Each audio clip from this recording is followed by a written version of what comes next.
Habang natutulog ang pasyente na aking inaalagaan sa gabi, ako ay tumitingin at pinagmamasdan ang kagandahan at katahimikan sa baba ng building ng aking pinagtatrabahuan para ako ay hindi antukin. At minsan, pag out ko sa umaga, ako ay naglalakad na lamang pauwi.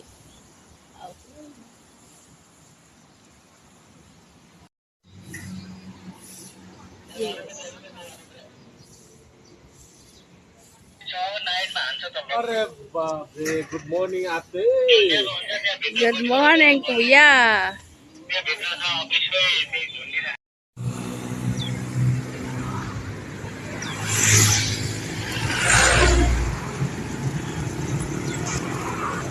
Ayan, building na yan. Diyan ako galing kanina. At diyan ako nagtatrabaho.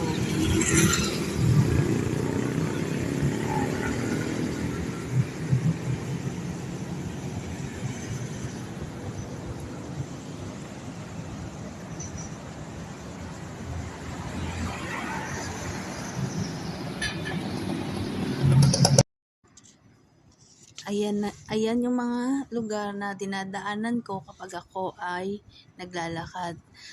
Mas gusto ko pa maglakad kasi exercise. Minsan kasi pag uwi ko ng bahay, hindi pa ako inaantok.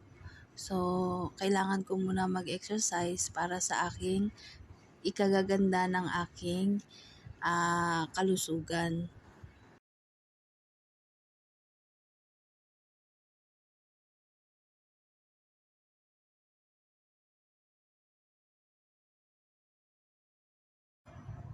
At syempre, habang naglalakad ako, sinubukan kong magkuha ng picture at habang kumukuha ako ng picture nang may biglang dumaan at nakisilip sa aking camera. Actually, bigla silang nagulat at nakaramdam ng hiya. Pero hindi ko na kinuhanan, hanggang dyan lang, hindi ko na sinama dito sa content ko yung kung ano itsura nila nung sila ay nahiya.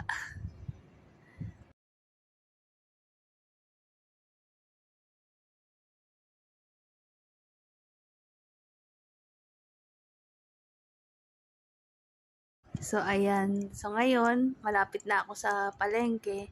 Minsan, kapag maglalakad lang ako at dumadaan na ako sa palengke para bumili ng aming pang-ulam. Kasi, bago ako minsan iidlip, ako ay nagluluto muna ng aming pagkain para kahit papano ay merong makain yung aking mga kasama.